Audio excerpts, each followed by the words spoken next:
we're gonna, everybody's got a copy of the agenda. Is there been any changes that, I'm just proposing to add, approval to sign settlement agreements at the end of the town manager section.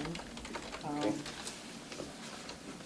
All right, So I'd like to add It's that. really not a settlement, is it? It's to negotiate to see if it's still pending, so it's, what do you call it, a settlement? what settlement are I- you talking about? On both the zoning cases that okay. have been pending, I'm calling it it's like stipulation. We're agreeing to it, so maybe it's not a settlement, but it's a It's a stipulation It's a- order.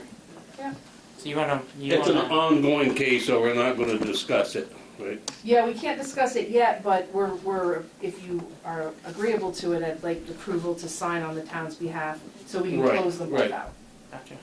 But if we get asked a question of what case is it, or Yeah. we can't talk about it, is that right?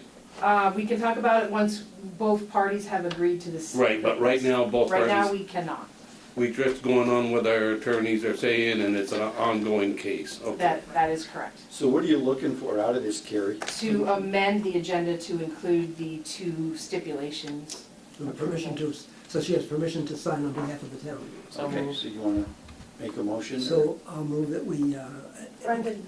I just did. Oh, I'm sorry. So moved. You said it, so I Okay. said so moved. All right, all those in favor? Aye. Opposed? What are we voting on? To give Carrie the rights to sign, and that's it? Right. Well, no, Okay. right, well, I thought at that point you were just, I thought we were just adding you to the agenda. that's what I thought, Right. That's correct. That's what we were doing. yes. All right, so I agree to that. Yes. Okay, all those in favor? Aye. Opposed? The ayes have it. Okay, Yes? all right. Okay, so now we'll get into the, I guess we're gonna move into the organizational meeting? Or do you want to get into, no, organizational meeting? Organizational Next. meeting. Mhm. Election of chair and vice chair. Are we gonna do one, then the other? Let's start with the chair. I'll make a motion to nominate Bill Nightham as the chair for the incoming year for the select board. Okay, all those in no, favor? wait, Whoa, I have a statement I want to make. okay, The process by which the nominee is proposed by a majority of the select board members without input from the entire board, I fear may take us back 8 years in our need to resolve the water and wastewater issues that is stymieing our community's economic development. What is most needed now is a vision for the future. I cannot accept the premise of appointing a chair on the basis that such a nominee may not run for select person again. Such a policy, being conceived without discussion by the entire board, lacks transparency. More importantly, prior to nominating a new chair, the board as a whole is denied an opportunity to discuss the immediate and long-term municipal tasks that need to be prioritized, giving the board the opportunity to collectively decide who best among us could provide the leadership to move the town's sustainability forward. Hi, Bill. You want me to put you on speaker? okay. Okay. Are you done? Yes. Okay. Can I put you on now? He's done reading. Okay, Bill. No, just calling, just calling in to see what the point is. Okay, so, You might have to turn your TV down a little bit, Bill. does anybody want to comment on Al's? Oh, hang on. I'm gonna support Bill. I think he has the knowledge to deal with the city on water and sewer and all other issues that face this select board. He's been on it for 12 years, he's faced all kinds of challenges, and I believe he would do a good job as chair. And that's why I'm supporting Bill. Anybody else? We don't even know who's gonna support him yet, so. I want to make a statement, is that, you gotta remember, even as, I don't care who the chair is, this is a 5-member board. The chair does not rule the board.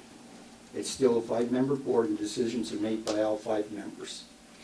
So, I know that Bill has been, he's been a volunteer in this town for a long time. He's a very knowledgeable guy. He has a lot of information, a wealth of information that There. he could help and share with us. All right, And, hold on. but Okay, you're If on. the concern is that Bill doesn't want the town to move forward or move forward with us in our decision-making process, again, it's a board of 5 people, not 1. So I'm in, Bill, go ahead. Bill's here, so. Can you hear the other board members, Bill? Yeah, I can hear, thank you. Go ahead, Go Bill. ahead, Bill. Your turn to speak. Do you have anything you want to add? Nope, just want to see how they're gonna go forward. okay. Okay. So, all those in favor of, We've got something to say. you got something to say? I Said have no. no comment. The votes are there Okay. for Bill. Okay, so all those in favor? Aye. Aye. Aye. Those opposed? I abstain. Okay. The ayes have it. Bill Nyan is our new chair of the, Yes, I can, thanks, Jen. Please have the minutes reflect I abstained. I think Bruce's point is exactly correct. You know, the board, it's a 5-member board. No, I have to agree with his position. okay. Please stay on the line. We got one more vote, Bill. Okay, vice chair. I'll make a motion. I'm pleased to nominate Brendan Deso for vice chair of the select board. Brendan is a co-owner of a small business, significantly involved in community affairs, and desirous of working for the town's future sustainability and community welfare. His election will signify to other young people the town's desire to support millennials and Generation Zs becoming involved in local governance. To the argument that Brendan is too young or prone to making mistakes by virtue of his lack of experience, I wonder who among us, old members at 20 years age, Yeah, didn't for make... some reason, my comments are not being simultaneously broadcast. Yeah, it is kind of delayed. There's a delay on your TV. Okay. Okay, go ahead, Al, sorry. Go ahead. So to the argument that Brendan is too young and prone to making mistakes by virtue of his lack of experience, I wonder who among us old members at 20 years of age didn't make errors of judgment. I learned at 20, and it's reaffirmed at 78, that why old men and old women need to accept the responsibility of becoming mentors for the young members of our community, so they can be successful leaders of the future. Brendan's got the ambition, the intelligence, and the energy. Okay. Let's help him become a leader of our community. Okay, so you want me to, I guess Al wants a conversation from each one of us. And I'll say I'm not supporting that decision. And you can say it's because Brendan's too young or whatever you want to say. He does not have the experience that's needed to move this town forward right now. As he stays on the board and learns more, he will be a big help in the future. But currently, I don't see that happening. So I am not supporting Brendan Diesel. yeah, so I've had a conversation with Brendan, and we didn't need to, it didn't need to be warned because there's only he and I expressed my feelings to Brendan. You know how I feel. I will, so let's take a vote on it. I'd like to Go ahead. Well, no, if you have other nominations, then that's fine. Yeah, we have other nominations, so. The other nomination, I will nominate Bruce Cheeseman to be the vice chair. He sat here, I've been with him for 3 years before I took a year off. He was doing a great job. He's done another job while I was gone for a year, negotiating. Very tough situation, and it didn't turn out the way we expected. I was on the TV show with Richard Cockwaits thinking we had a closure on water and sewer, and I kept saying we got a closure coming, we got a closure coming, and it didn't happen, not because we, the board, did not try. So I am supporting Bruce. He's got the background, and I will vote for Bruce. Okay, Brendan, go ahead. Bruce, we know each other well now, worked together for about a year. I think that this next vote isn't between you and I personally. That's not how I'm deciding to think about it. You were chair for a year. pleasurable to work with.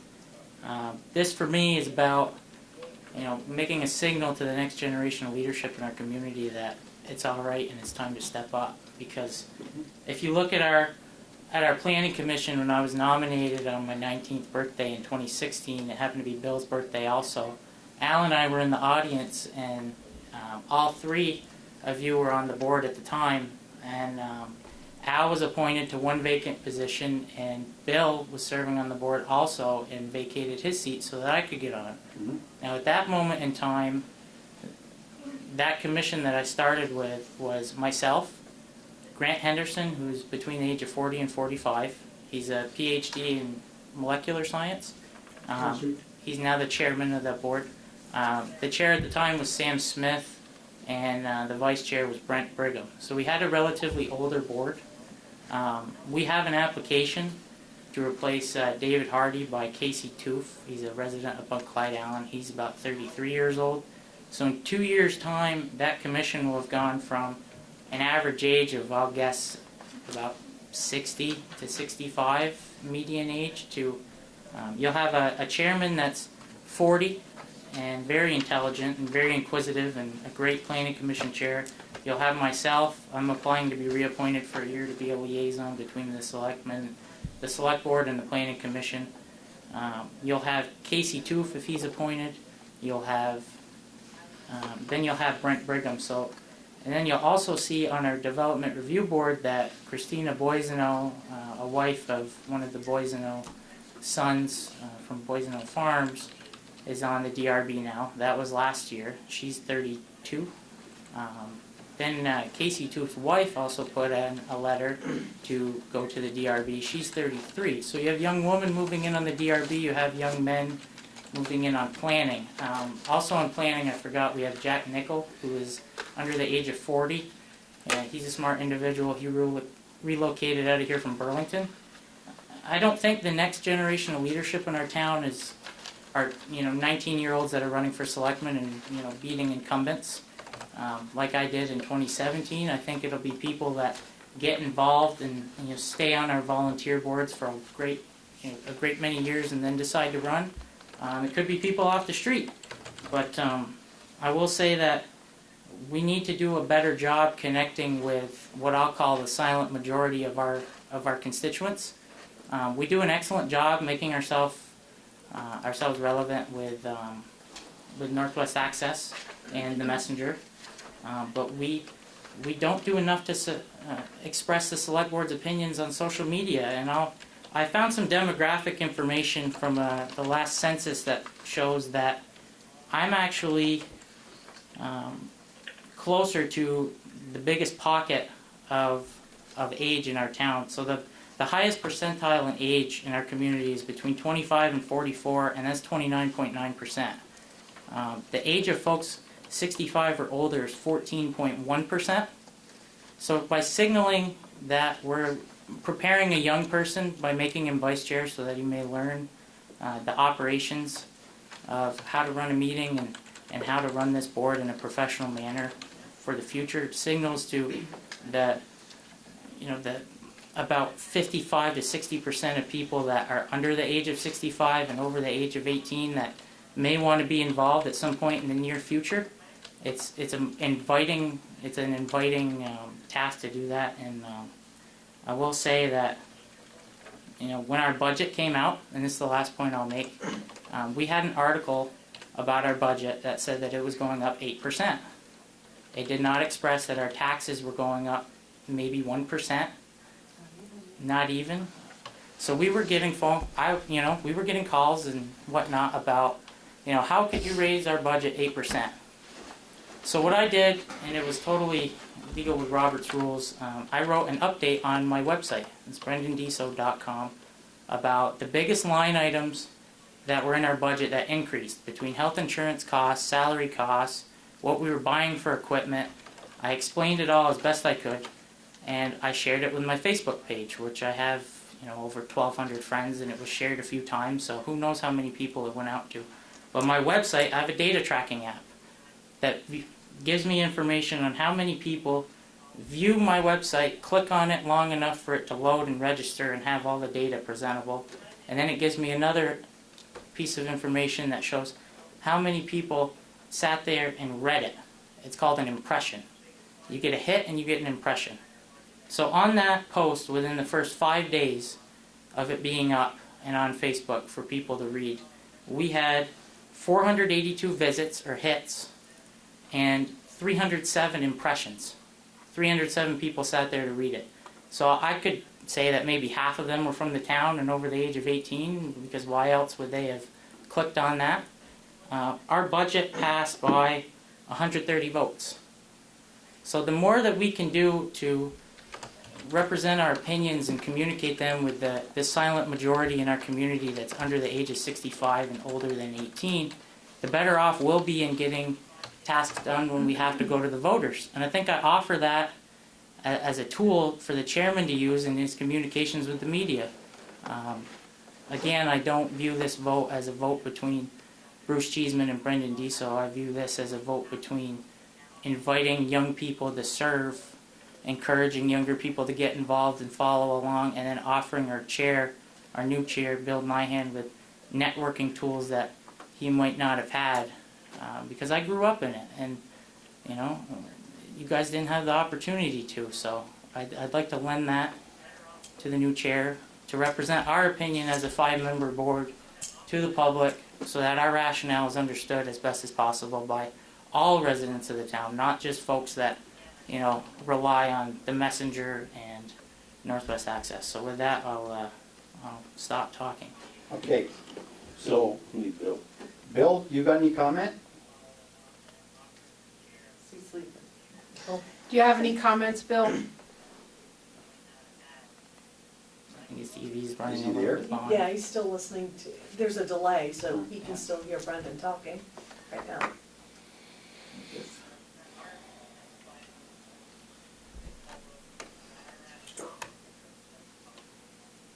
Was quite a delay. Mm-hmm. It's supposed to be live, like a The It's censoring. 30 to 40 seconds right there. Censoring us.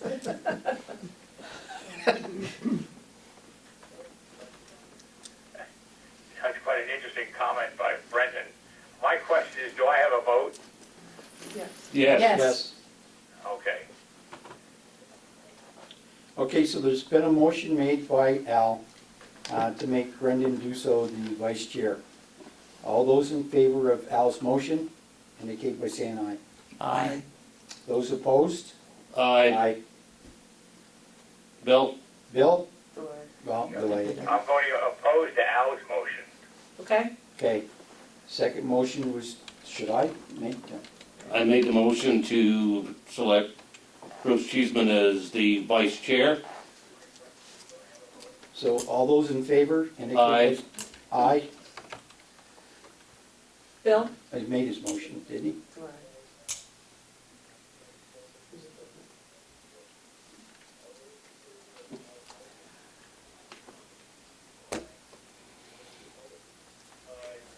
Opposed.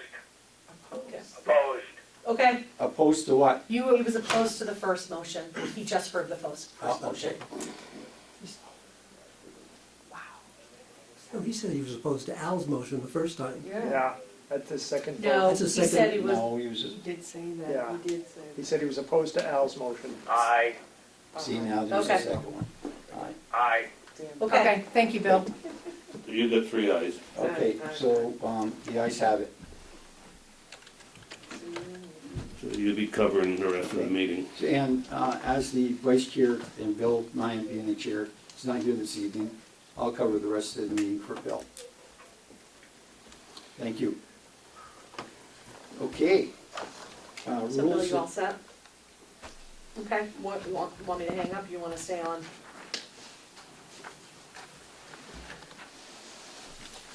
All right, hold on, let me put you on speaker. Okay, go ahead. Go ahead. Okay. Oh, we can go ahead. Yeah, she's got a statement to make, Bill's got a statement to make. Go ahead, Bill. Yeah,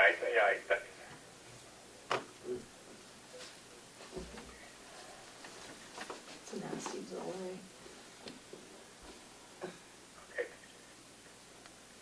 Thank you very much for showing your confidence in voting for me.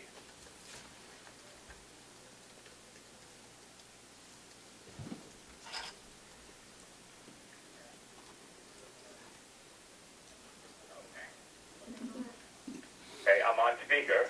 Yes. I'd like to thank you for voting me in as chairman. Okay? Okay, I'd like to thank you for voting me as chairman, and I look forward to working with all of you, keeping the best interests of the town in mind all the time, and that we act as a single board.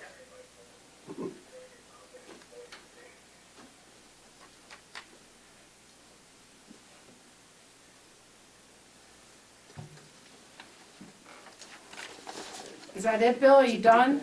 Well, we may need Brendan's input to improve the, get rid of the lag on this call. We'll look into it. Apparently it's not actually live. Okay, so we really should All right, be, I look forward to seeing you at the next meeting, I hope. Great. Okay. Are you gonna stay on the line? It would be better I'll if, stay on for a minute. Okay. Bill, I think it would be better if you just used the telephone and just discontinued the television production.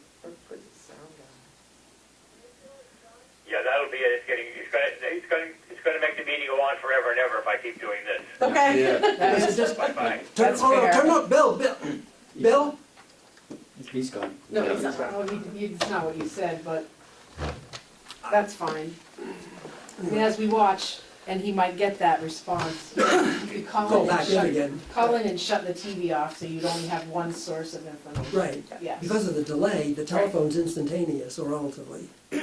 Correct. So our next move here is that we wanna, has everybody taken a look and has everybody read the rules of procedure? Yes. yes. Because Carrie's we're looking for a signature for approval on it.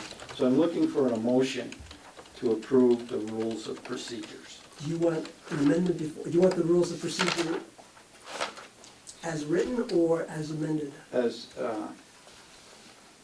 Let me just start off before we make a motion. well, it doesn't, There's a have they clean, been amended? It there's doesn't, a- I don't there's know a that they clean- have been amended.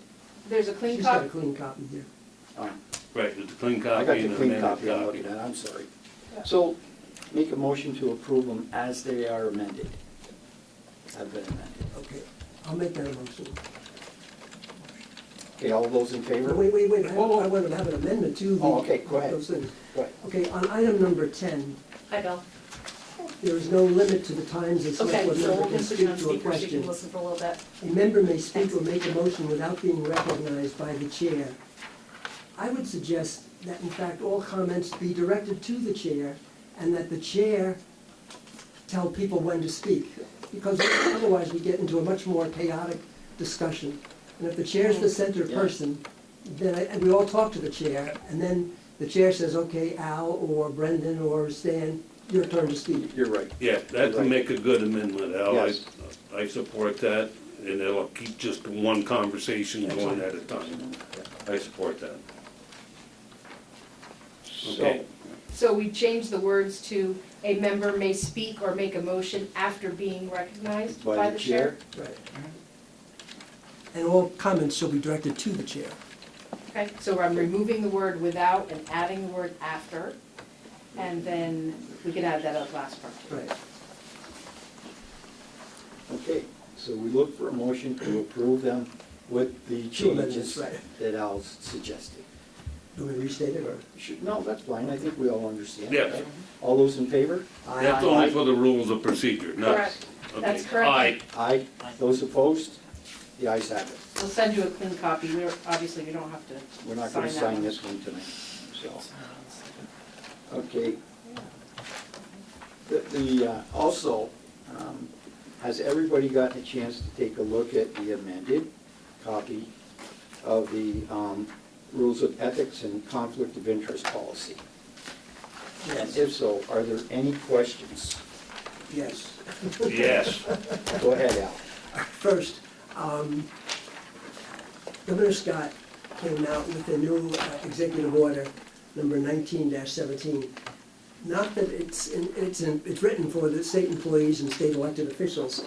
However, it's got some excellent definitions of conflict, and it's got some definite rules in terms of how public officials conduct themselves, and we are public officials. So what I'm suggesting is that we have a copy of the governor's executive order and see how we might amend our orders, our conflict of interest policy to be more consistent with the governor's, which I think are well thought out. Okay. I haven't read the governor's orders yet. I don't think the rest of us have No, you either. haven't, but we can send So it we out. get a copy to everybody. Well, I think one of the other questions is there support from other select board members to amend our conflict of interest policy? I guess that's what I'd like to know first. There was in the fall, there's a new member here. I'd just like to take a poll. Go ahead, Stan. We should follow the rules of conflict of interest. However, there are people who think that doesn't apply to them. No matter how many times you sign, they will violate it. So if you guys want to put something in place that's going to be violated constantly, go for it. I don't support it, and I will not sign it. I signed this, right here. That says I'll follow the state rules. So don't ask me to sign something else because I refuse. I'm a very honorable man, I always have been, and I'm not going to sign something that says No, I'm going to be more honorable, because I can't be.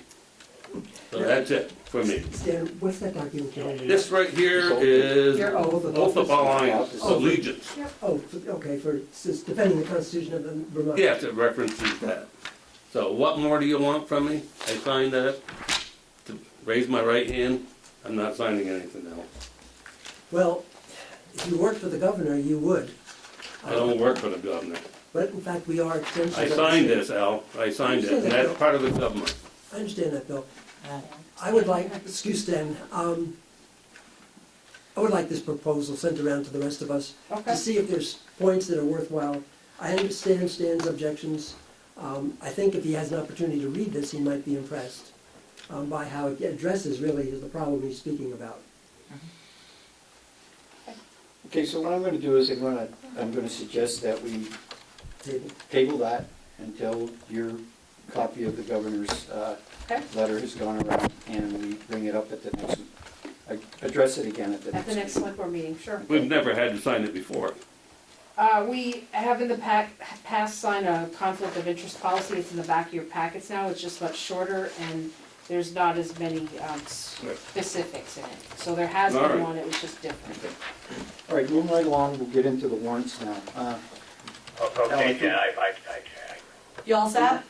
yeah, I mean, my comment about the conflict of interest policy is if you're just reconfirming the current policy, that's the only action that needs to be taken, and you acknowledge it through the minutes that the select board has taken this following action. Nobody has to sign anything. Anyway, that's my comment from afar. I think you're correct, Bill. Yeah. You're correct, but I think some changes were being proposed. Okay, all right, so I'm not being able to see that I'm at a disadvantage, so Right, we'll let it go till the next time. okay. On that happy note, I'll say goodnight and good luck for the rest of the meeting. Thank you, Bill. Get well. Yeah? Warrants. Oh, okay. Okay, you have the general warrants? Oh, boy. Now I'm spending the big dollars. Okay, I move that we approve the warrant for the fiscal invoices for the current period of $222,888.27. Okay, all those in. Hey, wait just a minute before we make the motion. Al, I've been missing out my first pass through this, and I had no idea what Wind River Environmental was. There's 9 invoices for sewer for $2,249. And I happened to talk to Alan today, and Alan, will you tell us there's a problem with some sewer pumps somewhere? We were having issues with pump number 2 on the north end pump station.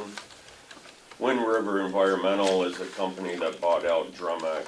Drumac is our immediate company that takes care of our pump stations. So I kept getting alerts and having to call them out. We had a vacuum pump that went bad on it and a few other issues. And that's the reason for the 10 invoices. They were called out 10 different times. Well, you had to call them out 10 different times for the same problem? Well, they're kind of technical. You got 2 pumps out there, and they're supposed to kick off and on each alternating. They alternate, yeah. So you can get one leak in one of the vacuum pumps on one, and it'll throw off kilter of both of them. So it's a long process. You have to deal with the engineer and everything to actually get to the bottom of the situation. So the town park, industrial park, they have pumping stations there, but we don't pay for those, right? As through the industrial park. The one on the north end, we pay for. Yes, And most of these calls were for the north end. those were all. So do we have an engineer gonna look at this to fix this? They deal with an engineer out of Burlington. That engineering firm had been sold off also to a different company. So I'm dealing with that company and the old company, Drumac. Drumac employees are still at hand. They've always done a good service for us. It's just their company got bought out by a different company. I think But- it's still being managed by Mike though, isn't it? Yeah, Mike is Drumac. Yeah, right. But that, all our pump stations are on an alarm system. Yeah. And the call automatically will go to me, and it also goes to Mike. So I'm constantly following up with him, making sure what's going on at that pump station. Al, while you're speaking, I had another question. It wasn't much money, $280 for Ryan J Landscaping for paving. What kind of paving did we do? It's coal patch. Ryan J has a good coal patch, comes out of Canada, packs into your potholes a lot better. Okay, So that's where I purchased it from. I just saw it and I didn't have any idea what it was. Yeah. Okay, and Chief Taylor is sitting here and Al, that $222,888 you talked about, And 27 cents. 27 cents. Chief Taylor gets 27 cents and the rest of the organization gets the rest. That accounted for 72% of that, so the rest, just small invoices. So I wanted to understand about, Yeah, that's a fair question, good question, no Oh, problem. yeah, especially 10 times. thank you, I'm done and Okay. I do support signing this, so Go ahead. make the motion. So I move that we approve this. Okay, all those in favor? Aye. Opposed? The ayes have it. Payroll warrants. I have a payroll warrant dated March 9th, 2018 for the week of February 26th to March 4th. That is for $15,942.21. And I also have the warrant dated March 16th, 2018 for the pay period of March 5th to March 11th, and that is for the amount of $15,530.36, and I move we approve both. Okay, any questions on the warrants? All those in favor? Aye. Opposed?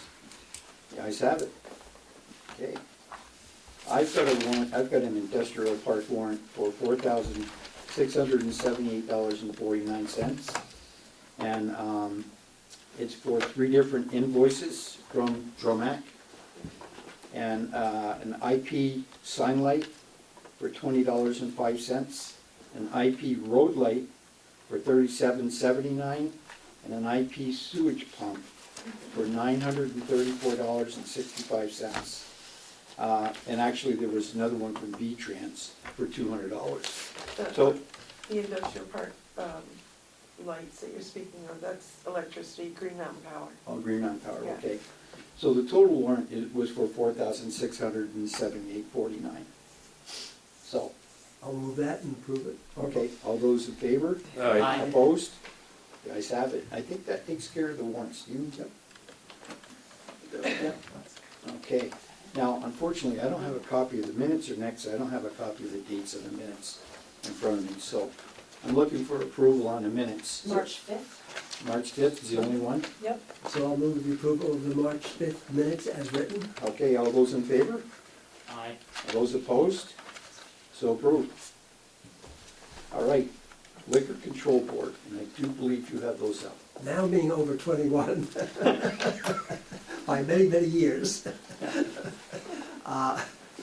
is my pleasure that we move at 2008 liquor license renewals for first and second class and outside consumption. We didn't make a motion to convene the Recess liquor the select control. board. Recess. Oh, I'm sorry. It's okay, okay. Yeah, we want to recess the select All board. right, so I'll move that we recess the select board and become the commission, the liquor control board commission.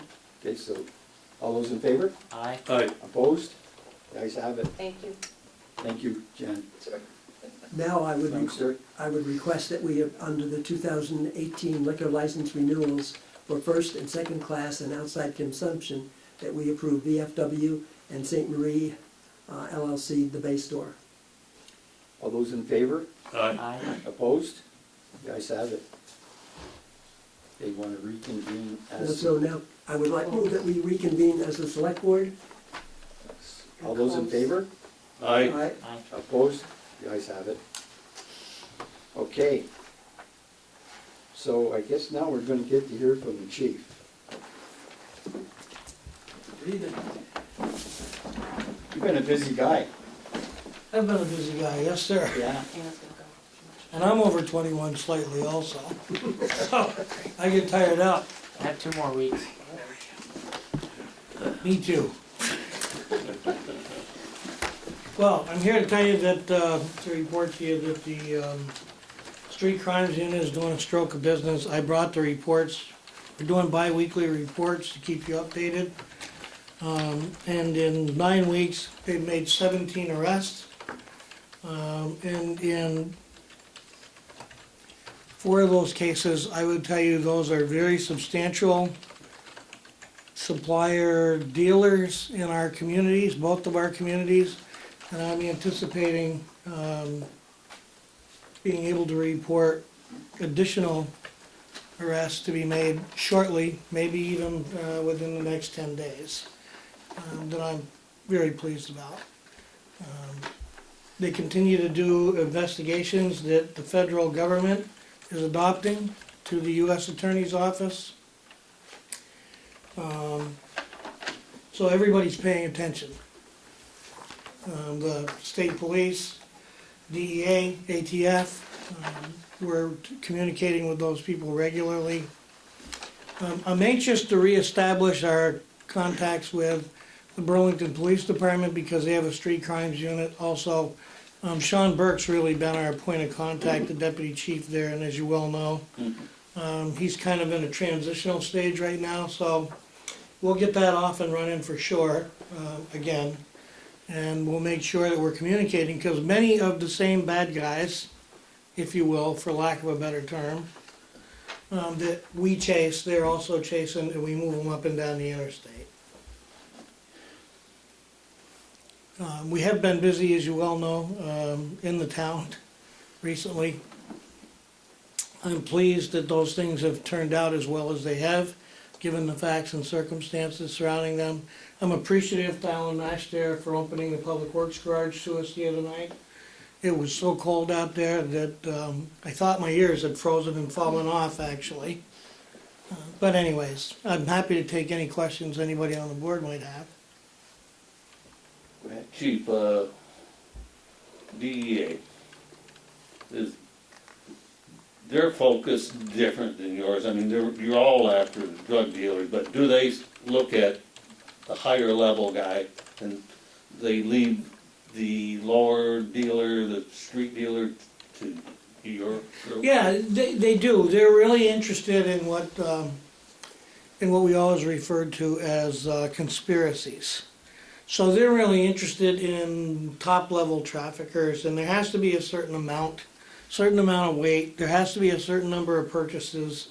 The way that it's supposed to work in a perfect world is that local police develop cases and they work them, and if it turns out to be more than what they can do, then they call on the task force, who happily comes in to assist. And those cases that rise to a higher level than that, usually those are the cases that go to DEA.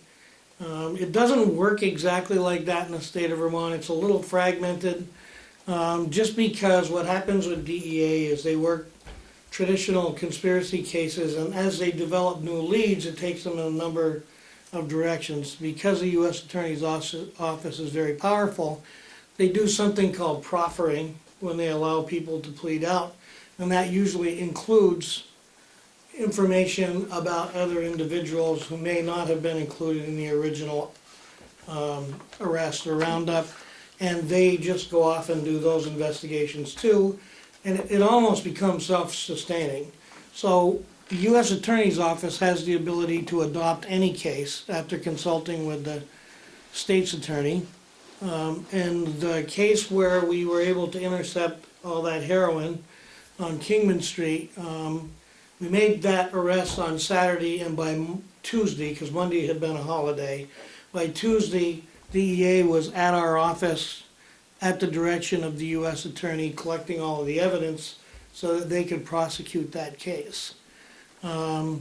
We just did a raid with them the other day, with them and Milton, in St. Albans. It's a big case, and that's also being adopted by the U.S. Attorney's Office.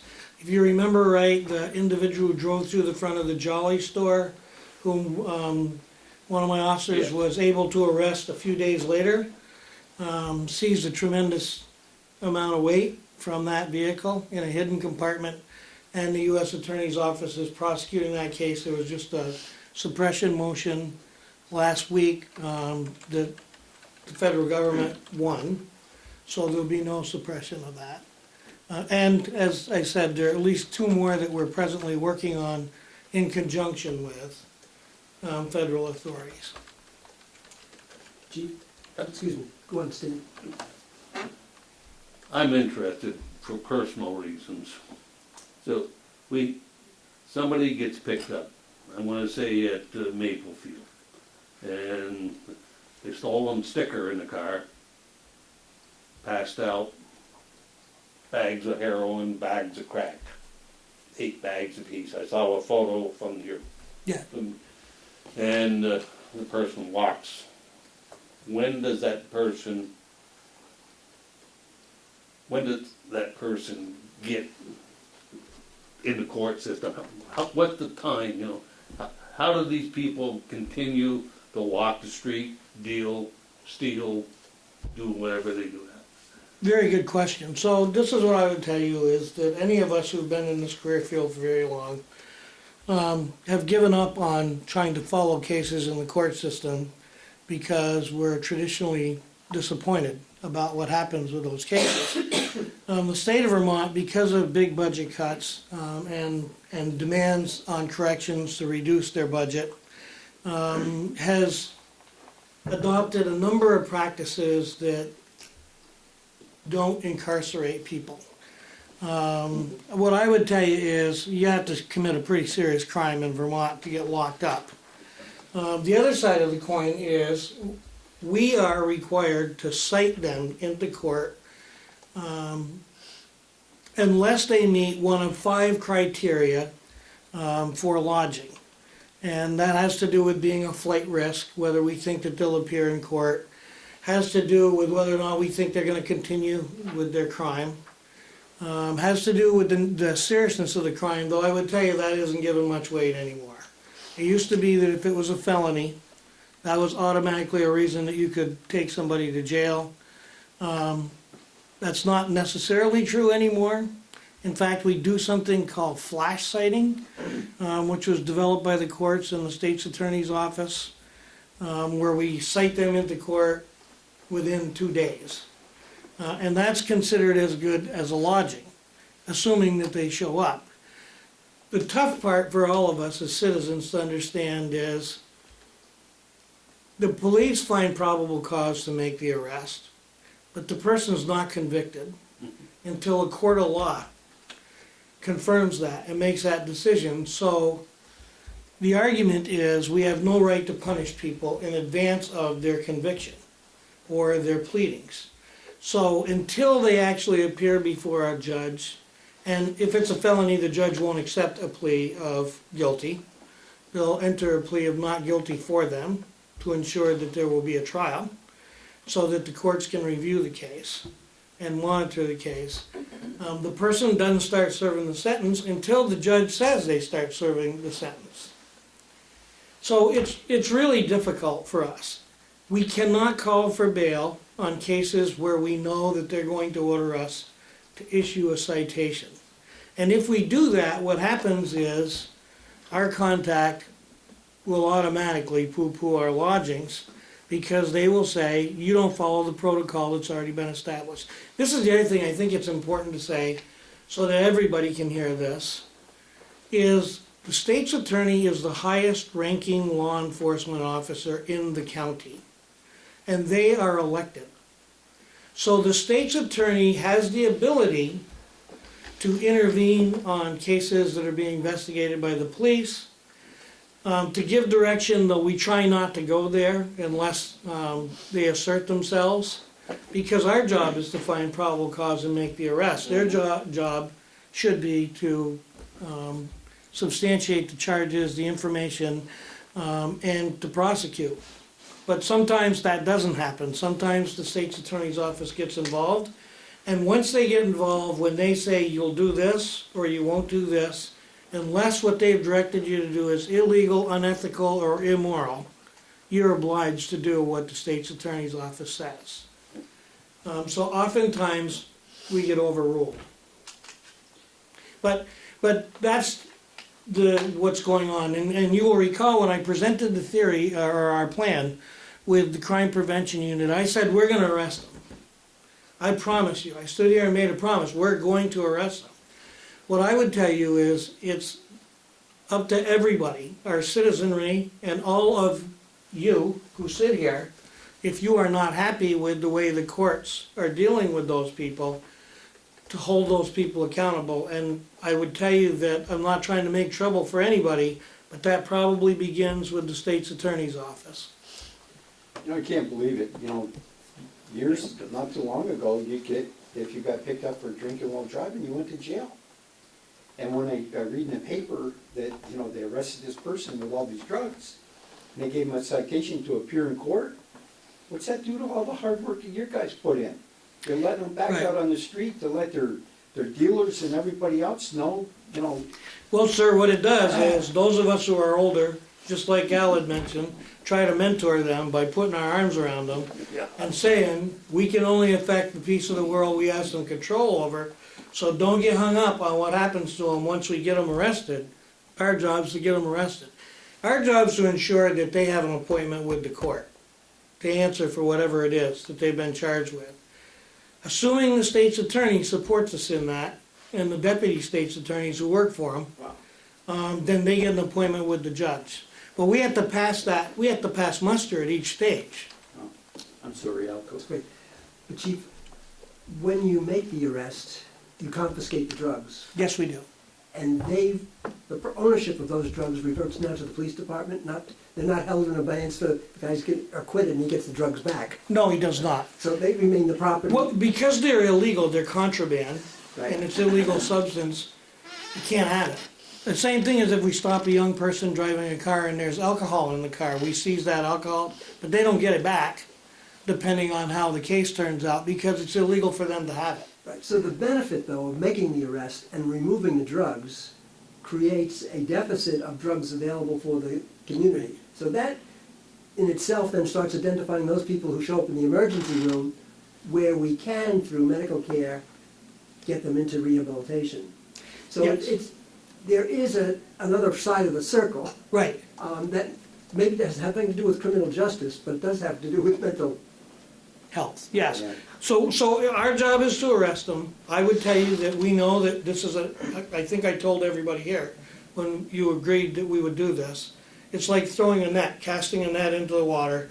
You're gonna catch small fish, medium-sized fish, and hopefully every now and then, to keep everybody moving in the right direction, some big fish too. So it is the system's job to ferret out which of those people need treatment. You know, Governor Shumlin said it pretty well a few years ago when he said, we have to decide who we're mad at and who we're afraid of. And the people we're afraid of, we need to put in jail. and the people we're mad at probably could sustain something less than that. I would add to that, the only thing that I would add to that is, being afraid of them, we should take into consideration that we're afraid of the impact that they're having on public safety too. Because I'm not necessarily afraid of a drug dealer, but I don't like how it destroys our community and the fabric of our communities. And they are the enablers by providing the drugs. But we have made a lot of arrests. I'm impressed that we've made as many large dealer activity supplier arrests as we have. But many of these people, even though we're making sure we're being transparent, we're putting the information out there, many of these people need to be in treatment. Can I just add one more thing? Sure, go ahead.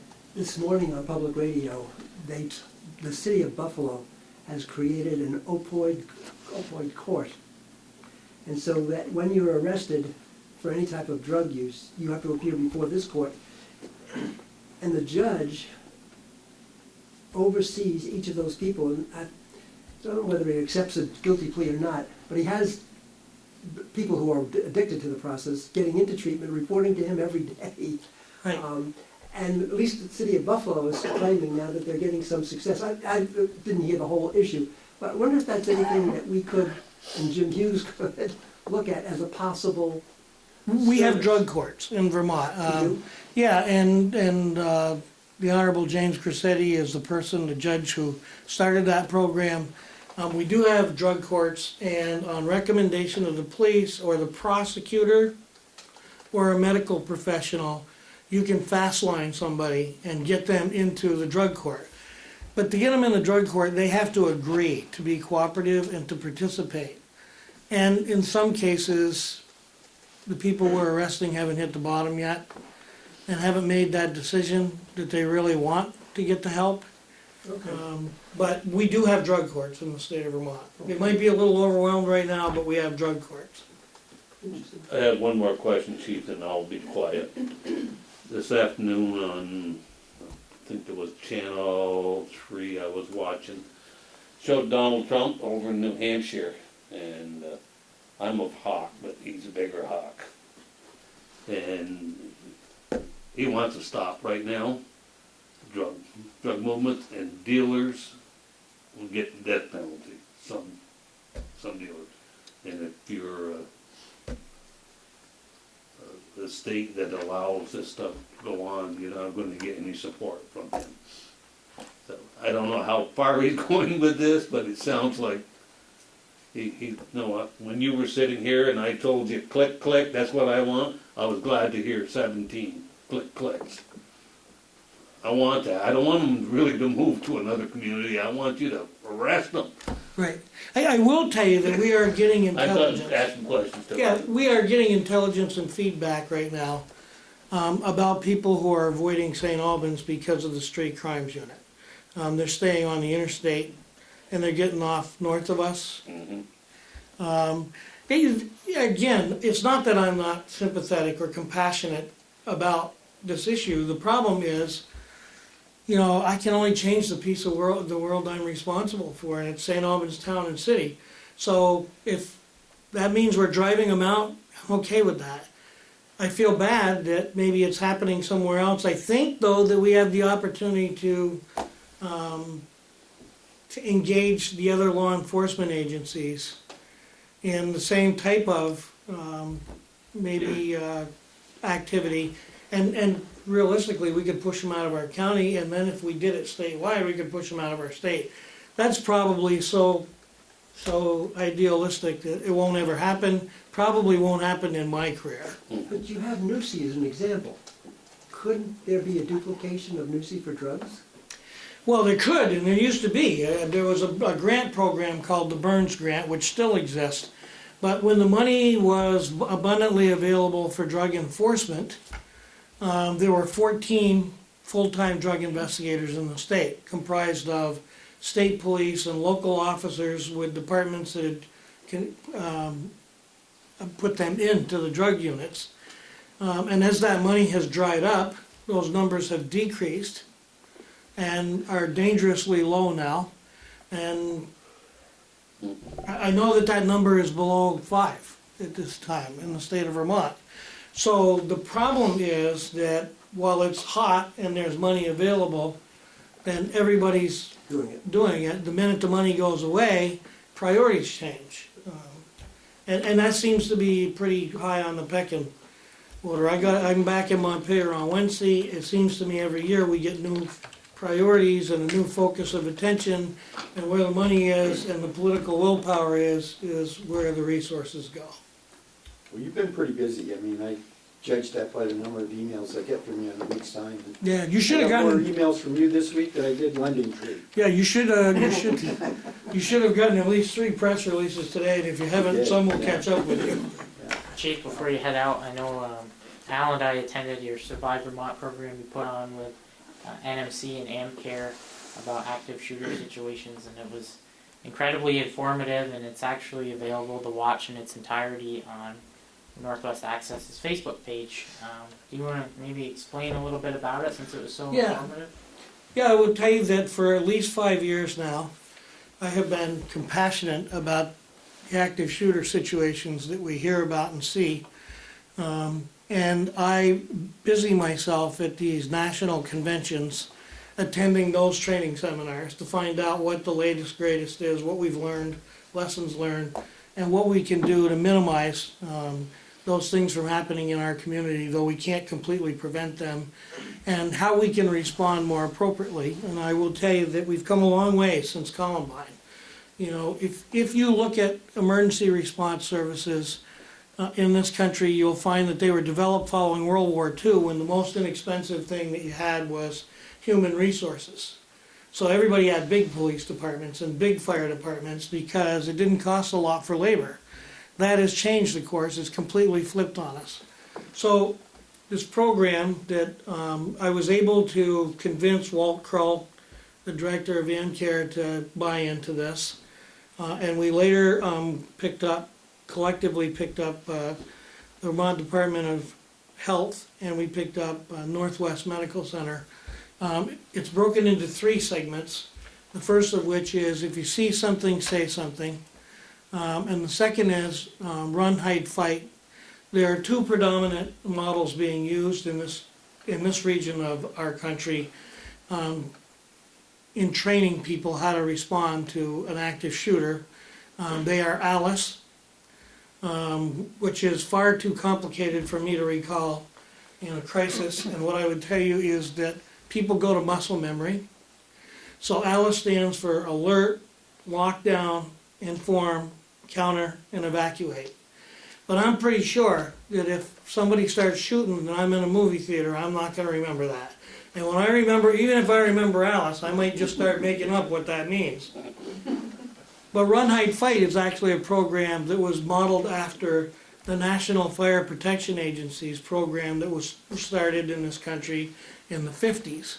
And I always test the audience that I'm talking to by saying, what do you do if your clothes catch on fire? Everybody knows that.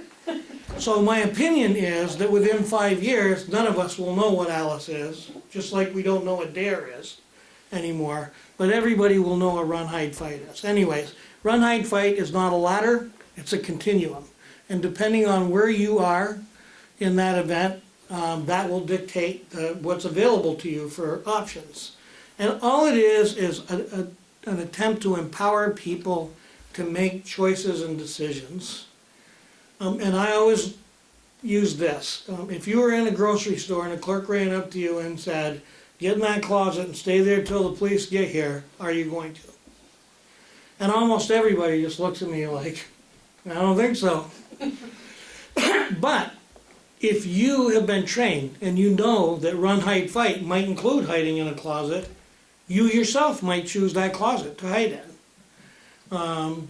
And the last part of it is Stop the Bleed, which is a program that was pushed out by the White House. Got a lot of attention following Orlando, the shooting in Orlando, and then again following the shooting in Las Vegas. And what they found is that everybody's not going to leave. And probably they're not going to leave because they have a connection to somebody who's been injured, who's been shot.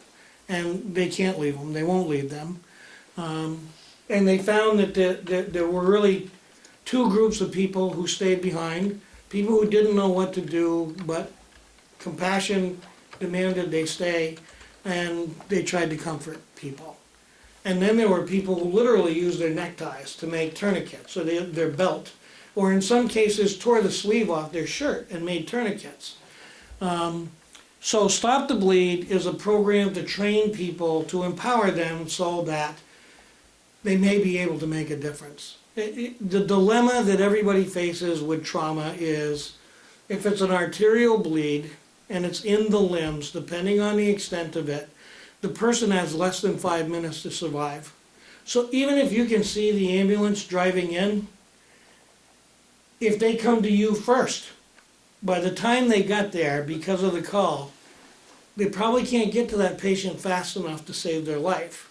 But we can save their life by using an improvised tourniquet.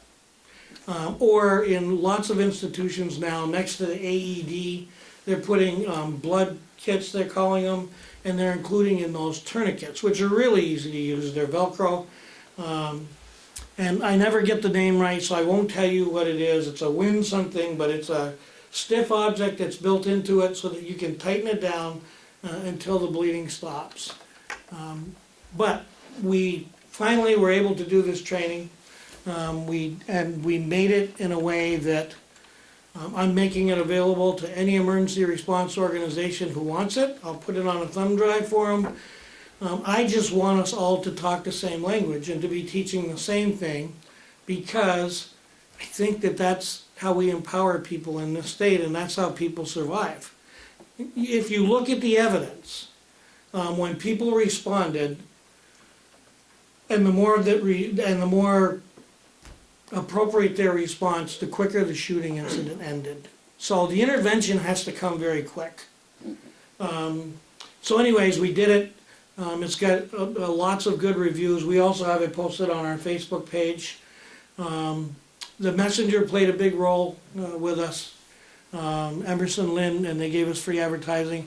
I'm really proud of that program, and if that's the last thing I'm ever known for in law enforcement, I'm pretty good with that. I think that's pretty high on my list of, I want people to survive. I'm passionate about that. I don't want us to have a school shooting or a workplace shooting, but if we do, I don't want people to be so overwhelmed they're paralyzed with fear. I want them to think, what can I do? And of course, the first thing is call if you see something, or if you hear something, or if you know something. Run, hide, fight, stop the bleed. But anyways, thank you. That program means a lot to me. You did a fantastic job. Anything else for the chief? I'm just gonna say thank you, Chief. You made a bunch of young girls smile more and more and more when BFA Comets won the tournament at the Gutterson. By the time they reached St. Albans, there was a blue light flashing.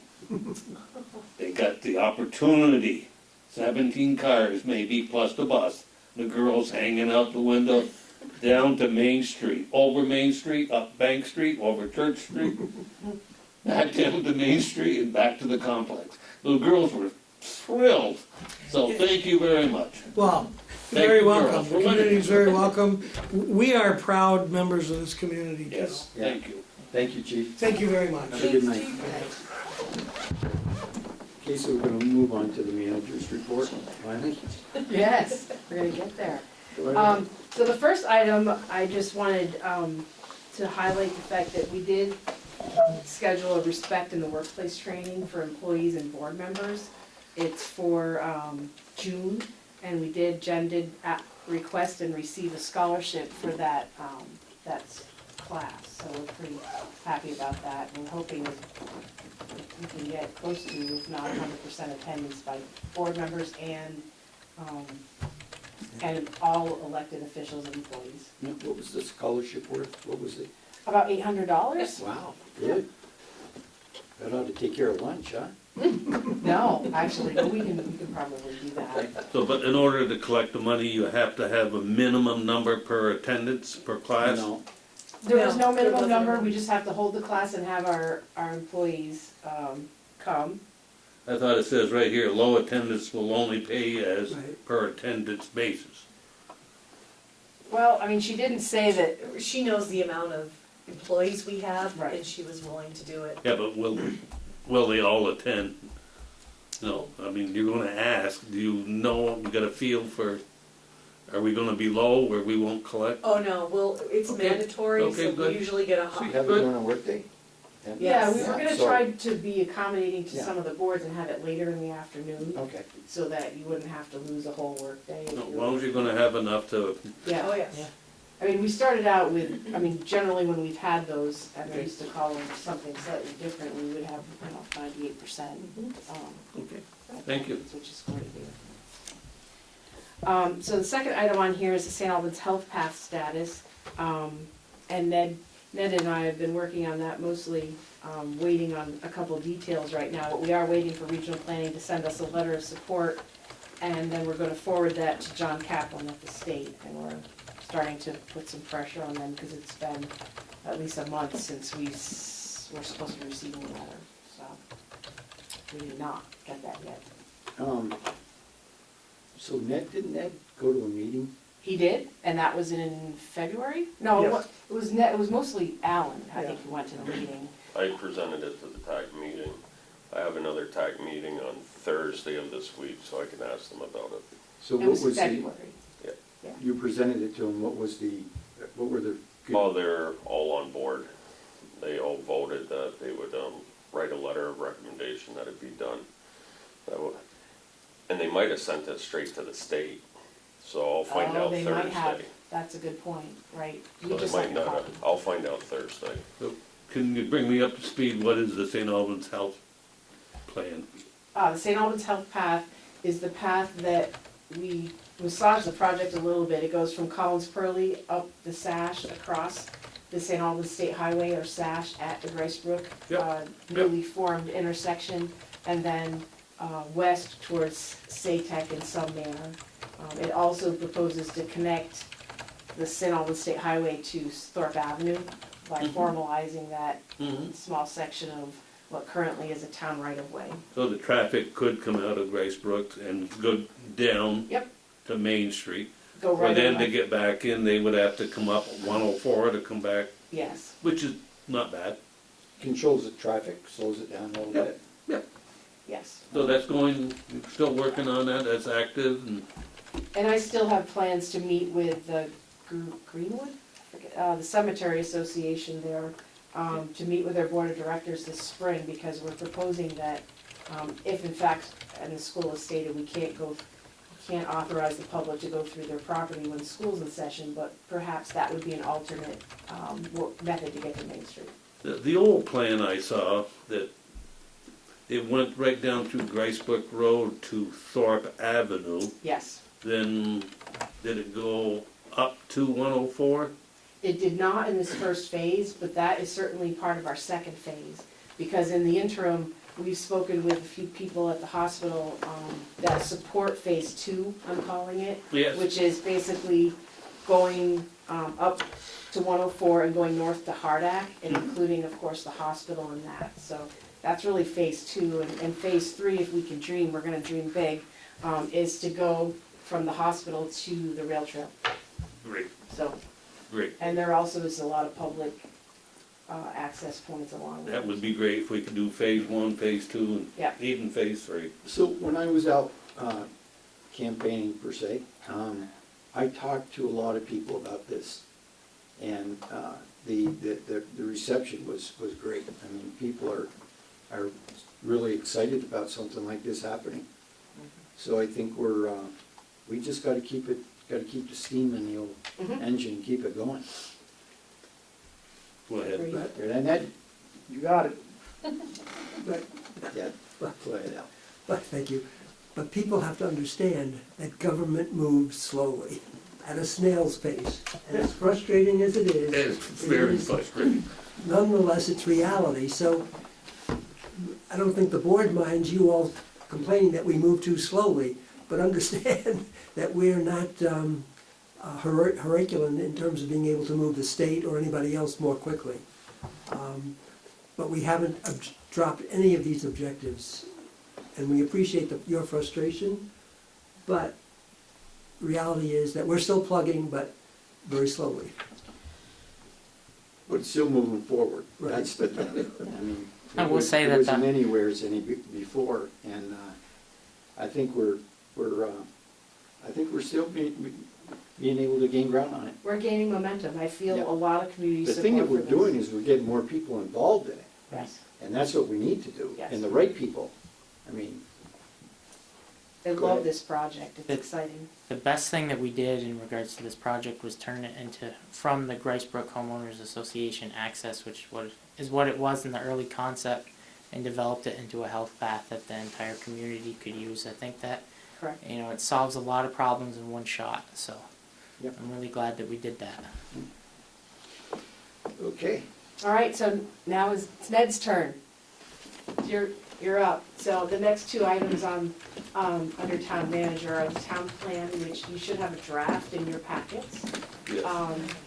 And a sidewalk plan update, and both of them should have a schedule, an approval schedule that Ned has created and, just most recently tweaked a tiny bit. Go ahead, sir. I'm here to answer questions. I just kind of stole all his steam there, 'cause that's what they have right now. We're moving forward, and those schedules are, God willing, what we're gonna meet. And we may have a few weather events between now and then. We've had a few over the. Go ahead, I'll ask Patrick. So, I didn't have time to read thoroughly and word by word the town plan. I did skip through it, and it looks great. My question to you is, before we go to a public meeting, other than the select board meeting, do you see time for us to talk out some of the issues, as we all now read the plan itself, and have questions about it, or why this versus that? Have time to sit down with you collectively, as opposed to coming to your office individually? That's no problem, and I had assumed that would happen that we would have a series, or maybe one or two meetings before the actual hearing itself, that we'd have meetings, either with the planning commission, or people could email me questions or things like that. I assumed that would be happening, no matter what, that we would talk through the issues. Because a lot of the issues in the town plan have multiple locations where they have to be, all connected, so that they're not conflicting with each other or running over each other. So, I talked to Ned shortly this morning, and I asked him about retention ponds, lagoon, that we had a temporary ordinance on that we extended to the maximum time, and that expired in October 2017, I believe. And the board, when we implemented it, felt it was critical. I think the board, if we go into a lot of details, will still feel it's critical. So, is it in, or is it not in, or you plan on having it in? It's gonna, the goals and the policy recommendations will be there, so that later on, and as an extension from the town plan, we'll be able to recreate that ordinance and have it be enforceable, and be able to point backwards if someone was to take us to court to say, here's the goal, here's the objective, here's our policy recommendation. So if somebody was to buy a bunch of property today and put a lagoon in, we have no control today? Today, we would have none. But When will we have that control? I would say by, I think the date is in May, something like that. May 1st. But given that the one we were talking about this morning Yes, is, that's the one. in the ballpark of $1 million, I wish them luck getting it in by May. I don't think they have. Did they buy the property? If they buy the property, that's nice, they're gonna have some nice. Still abide by that?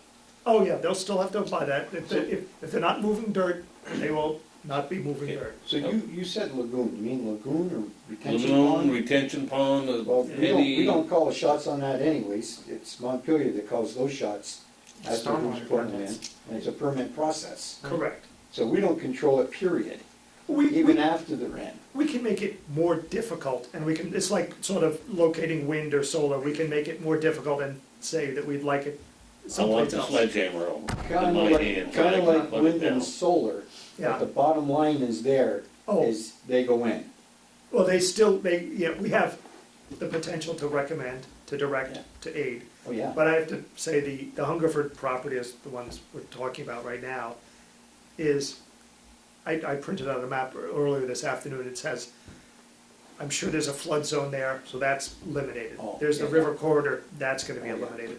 There's wetlands, that will be eliminated. What?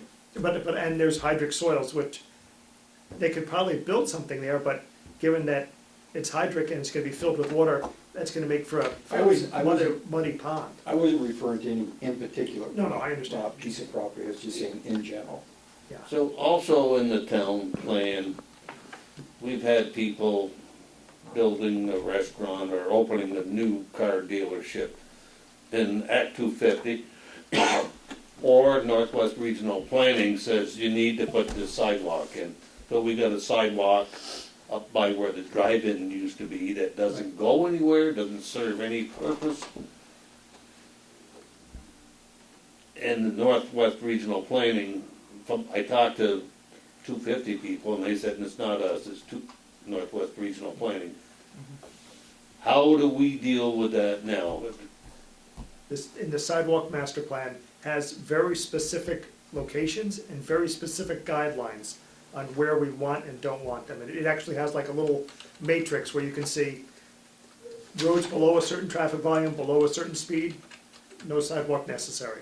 And it has very clear specifications So on. we didn't need that in the town plan, or It will be reflected in the town plan, but the As town long as plan we- will reference it? either, whether it's in the sidewalk plan or in the town plan or in both, more than likely it's gonna be end up in both.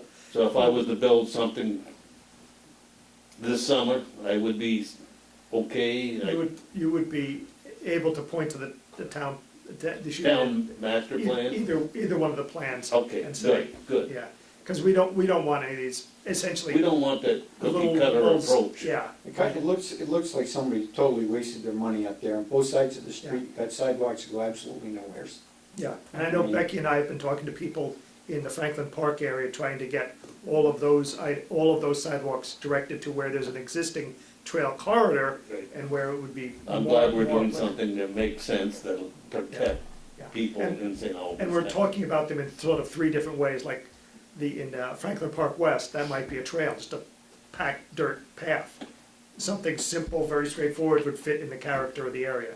Other places are gonna get a concrete sidewalk, other places are gonna get, essentially a bike That's path. fine. Everything's gonna have their own Makes a lot of sense. little thing, and the cookie cutter approach just. It's doesn't there work. now and they did enforce it. Yeah, I mean, thankfully, Knottwood, and there's a couple other places where they decided not to enforce it, and we were better off. The big one is Yep. where Mill River, Yes, yeah, barbecue is- absolutely. where the sidewalk, you can walk Yeah, in the I know. street, there's just not enough traffic, and, it's, wear reflective clothing. You feel good about the dates you have? I feel very good about it. It's gonna be tight, it's gonna be a bit of a struggle, but we're gonna get there. It's gonna be a struggle, Yeah, but we need to get to there. yeah. How much work did Northwest Regional Planning do on this? They do most of it, or did our planning commission do a We lot did of it? quite a bit of it, I'd say, we'll give them 50-50. Well, we went through as a planning commission and decided what to hand them off. They just did some grunt work and formulating it into a draft form. Now we're going through Ned's first draft of our goals and objectives and regional planning's version, and we've been going through line by line painstakingly. That's why I If you say. guys are on the planning commission, I have faith in So, both you gentlemen. what you're saying is, we relied on Northwest Regional for their administrative abilities? For some of their planning abilities, but also for their planning abilities, but also for specifics for them to do chapters that I knew they would be conflicting with us on, or potentially conflicting with us on. We sort of gave them to us, I got them back, we edited them, and we Fine. made sure that we essentially have, not prior approval, but we have, especially for Because- energy, land use, I think natural resources, there were a couple others that they did. So, It was just easier to pay them, and then we'll have a so much you easier say time they getting did approved. 50% of it, and you just said we paid them for it, Yeah, okay? But they, but they did it at a 50% reduction in their cost, so we got a very good deal. again, they took and they looked at our chapters that we had developed bullet points for and turned them into a draft that we're now going through. Okay. And it was smart of Ned to do that because it saved us a lot of time in developing a full draft, and it'll also, this is now gonna be somewhat regional's baby too, when we go to get this approved. So- Well, I just wanna caution you It's that not there's a- regional's baby, it's our town, Right. our plan. I know, but Not we've gotta regionals. we've gotta get some compliance in Yeah. there too. But- Yeah, But if the regional does not approve it, then we don't access other grants, we don't, we have. Well, I That's what I'm saying. understand That's that, what I'm I alluding to. understand that. This is our town, Yep, that's our plan, yes, okay? but what we're doing is we're getting them to agree to what we would like. Yep.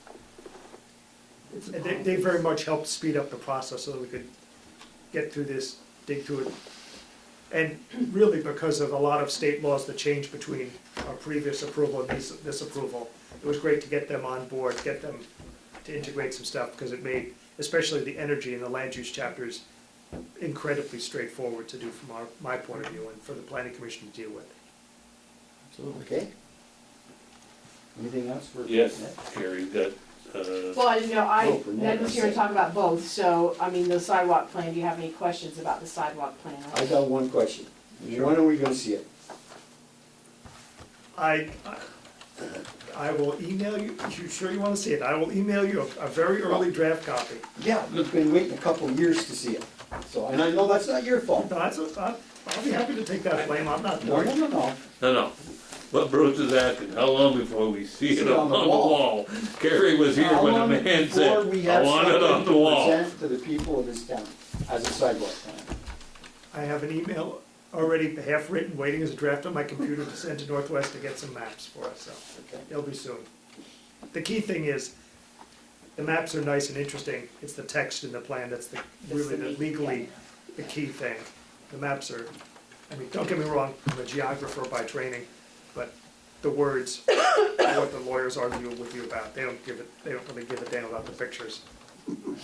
But most other people like the pictures. Yeah, Pictures it's just, are beautiful. yeah. We want the thing on the So, wall to look at. I don't know if you're aware of the history behind it, but, it has to be, when did Mr. Palmer leave?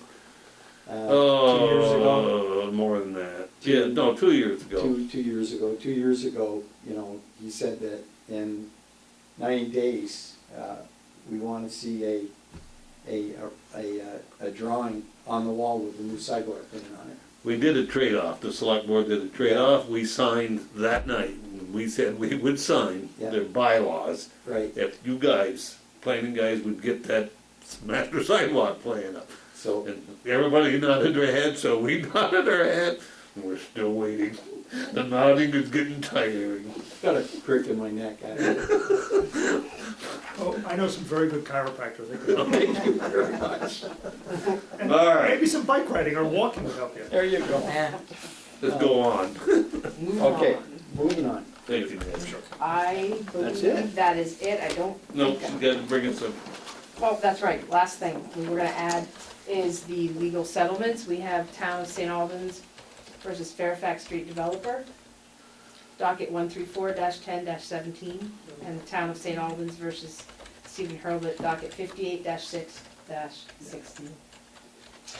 I'm looking for a recommendation to, for the town manager to sign those stipulations. I'll make a motion that we, Carrie Johnson, the town manager, sign the paperwork from our attorneys to bring this to a settlement. Oh, Bruce, Okay. Any comments, any questions? All those in favor? Aye. Those opposed? The ayes have it. Go ahead, Carrie. And that actually is all I have under town manager. Okay, public comment. Anything from the public? Go ahead, Al. I have two things. You're not the public, but I know, well, way to put I it. was waiting for a response from the public. I have- Nobody in the public? No? Go ahead. I have two things. The first, I would like to propose a motion, or I will make a motion to thank Stan for his service on the select board and his service on the planning commission. Sam Smith has been a yeoman for many, many years, and I think that at the very least, we should acknowledge that service and thank him for all the efforts and time that he put into making this town a good and better place. Okay. So I move that we have a letter, maybe even a plaque, that we could give to Sam for his service and appreciation. All right, all those in favor? Aye. Those opposed? Guys have it.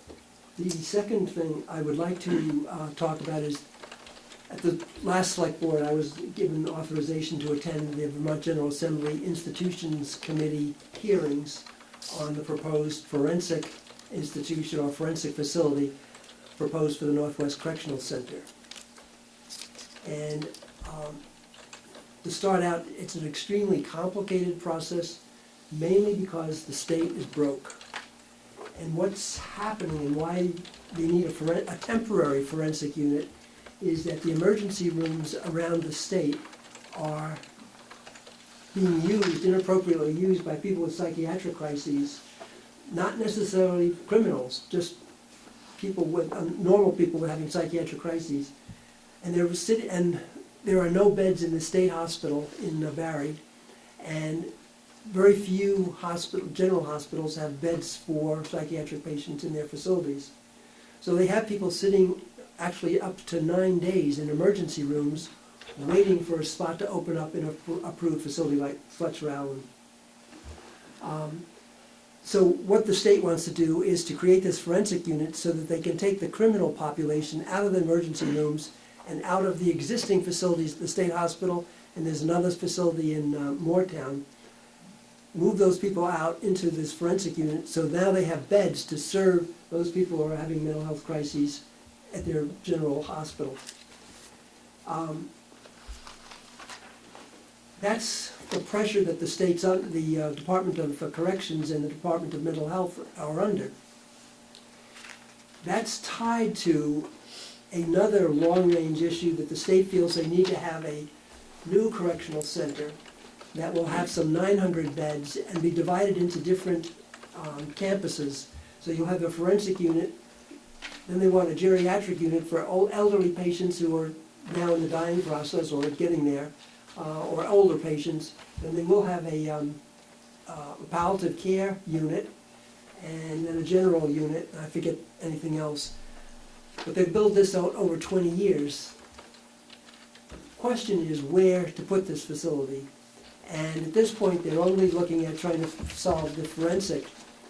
And there the pressure is on to get this decision made by the legislature by May to authorize the money to start the planning process.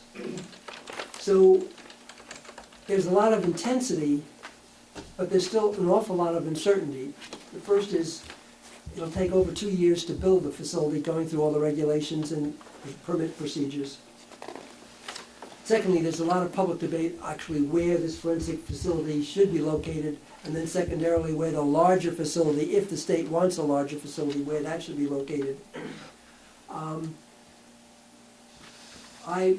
Because of my past membership on the Lake Champlain Regional Chamber Board, I know Al Gerbet, who's now the Secretary of the Agency of Human Services, and I also have the Commissioner of Public Buildings and Grounds for the state, Chris Cole.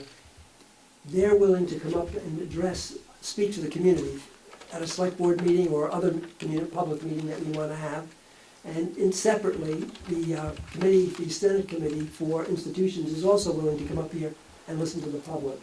So all I wanted to do was bring everybody up to date on what happened at the last hearing and what opportunities we have to start thinking through as a community what we want and what we don't want, and how we go about conveying our thoughts to the legislature and to those people who actually will get the job, have to do the job once the legislature makes the decision. So, I think it would be worth our time to listen to these people, see what they have to say, just to educate ourselves on what's going on. But I think I want to leave that up to Bill as to when he might want to ask you to schedule it or invite them to a meeting. Well, that letter have to come from Bill and Gary. Yeah, so, Carrie, we'll talk to Bill. Absolutely, yeah. Okay? Can I do a public comment? Sure, go ahead. Where are we with a lawsuit with St. Albans City and Town? Is it's active? It is. Yes, so we talked briefly, I think, in February that we had hit the pause button for a Yes. month. That expired, or that length of time was like from January 23rd to February 23rd. So on February 24th, it went back on, forward. And also to Al's earlier point, that's not necessarily quickly, but it is on again at this point. If there's, my second piece of this, and I'll wait till Bill gets here at a meeting, but I'd like to have, Al Vogel would be a good person, along with the town manager, to do any negotiations with the city on water and sewer. So I wanna make sure we get that on the agenda, so that we, when 5 of us here, we can decide, and I think Al would be a good fit. I don't know if he's willing, but I would like that to take place in the next agenda. I know Bill's gonna be setting the agenda, but put it on there and see what we're gonna do. Appreciate the confidence. I think when Bill's here, we as a group again need to talk out what exactly we can agree to. As a bottom, That's almost impossible, but well, we need a bottom line for the negotiator to know what he can cross, or she Well, can't cross. I can tell you this right now, that I think our negotiations are at a standstill Yes. right now. so When I last talked to the town city manager, he was pretty, let's say he was pretty adamant about his last offer was his last offer. So I don't know where we can take it from here, other than probably waiting, maybe just waiting it out and see where we end up with the courts, and then go from there. But well then, if that's the case, I'd like to be able to go public, because I'm not aware of everything that was done. Well, yeah, I mean, we've been as And, public as we can stand. And we've lost so much trust in the public by people going forward without the approval of the board. Things have been sliding out of this executive sessions. We've lost trust, and to gain that trust back, let's start at ground zero and tell people what's going on. Well, I just want to go back to a couple of comments you made, is that I don't think that we've, there's been some, there were two people assigned to this, and that was myself and Sam Smith, and we were chosen by the board Yes, as you were. representatives. Okay, and it's only been Sam and I, Gary, I think you went to maybe a couple of meetings. And the information that we learned, that we talked about, we brought back to the board as best we could with what we had, all right? But during our conversations with the information, the conversations that we had between the city and the town, there were a few times where we met in executive session and that information leaked out of the executive session into the public, and we don't know how it happened or who did it. So I agree with what you're saying, Stan. I think we should go back to square one. I think the city is pretty adamant, like I said, about their final offer. Find out, where the courts take us on this. And Al, I agree that with, and of course we'll talk with Bill, but I agree with Stan. I think because of your knowledge, I think you'd be the person that we need to go. Yeah, okay. I gladly pass the torch to you. I think in terms of that and what both of you have said, it seems to me that we are at a point where we really do need the public to come in, step in. Yes, we do. We've I been talking think- about Yeah, this for a We while. need the public to guide us. What does the public want? Absolutely. Because That's, what if they want, I don't know, let's just call it X, and we were always thinking along the Y line, why not take that X into consideration, and that becomes a negotiating point? yeah. As we I. We're not gonna solve it here, but. I know, but Right. I'm just Just saying that one we thing. have been trying to be secret, Yeah, we're too secret, we don't wanna. and we think shouldn't what make we it should public. what we should do, and we talked about it, I, from the old school, I call it an opinion poll. Yep. Do some sort of an opinion poll with the community, with the public, to see what the public thinks about this. Yeah, Bring them up to speed, do the opinion poll, and let's hear from the people. And we have our technologist, public information officer. That hasn't been assigned yet. Okay. You gotta be the chair. So we have the resources. Yeah, yeah. But, Make a motion. End the meeting. okay, Do you get any scheduled? comments, anything else? Just the last thing on the schedule is our meetings in August, are the, August. August. I want summer to come, I guess, apparently. April 2nd, and April 2nd 16th. and April 16th, we have a volunteer appreciation dinner on April 9th, Monday. And we asked some of our volunteers to, including fire department, to come for dinner. Great, That's it. At the Thank you. American Legion. That's correct. thanks for coming. And that is it. Move that we Make a adjourn. motion to adjourn. Move that we adjourn. So, all those in favor? Aye.